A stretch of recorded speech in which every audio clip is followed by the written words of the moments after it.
మన Andhra Telangana mart 24 news కి స్వాగతం. నా పేరు దేవి. నేటి వార్తలు.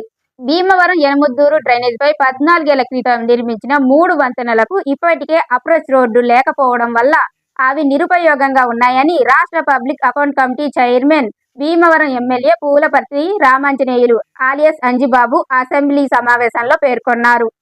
ఇప్పటికే 4 సార్లు ఈ సమస్యలను మంత్రుల దృష్టికి కూడా తీసుకువెళ్లానని, ముఖ్యమంత్రి దృష్టికి కూడా వివరించానని తెలిపారు. వంతెనకు అప్రోచ్ రోడ్డు వేస్తే భీమవరంలో ఉన్న ప్రధానమైన ట్రాఫిక్ సమస్యల పరిష్కారం అవుతుందని అన్నారు. సమస్యలు పరిష్కారం కావాలంటే పనులు పూర్తి చేయాలి.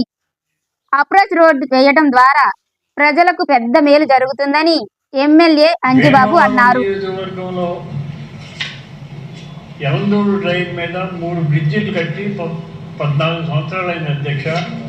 ఇప్పటి వరకు కూడా అప్రోచ్ రోడ్డు లేక ఆ 3 బ్రిడ్జిలు నిరుపయోగంగా ఉన్నాయి. ఆ బ్రిడ్జిలు పూర్తి చేస్తే భీమవరానికి ప్రధాన సమస్య ట్రాఫిక్ సమస్య పరిష్కారం అవ్వాలంటే ఆ 3 బ్రిడ్జిలకి అప్రోచ్లు ఇమీడియట్గా వేయాలి. యుద్ధ ప్రాతిపదికన దాని మీద చర్య తీసుకోవాలని ఆల్రెడీ మంత్రి గారి దృష్టికి నేను ఇప్పటికి 4 సార్లు మంత్రి గారి రిప్రజెంటేషన్ ఇచ్చాను, ముఖ్యమంత్రి గారి రిప్రజెంటేషన్ ఇచ్చాను. వెంటనే దీని మీద చర్య తీసుకోవాలని చెప్పి మీ ద్వారా మంత్రివర్యులను కోరుతున్నాను.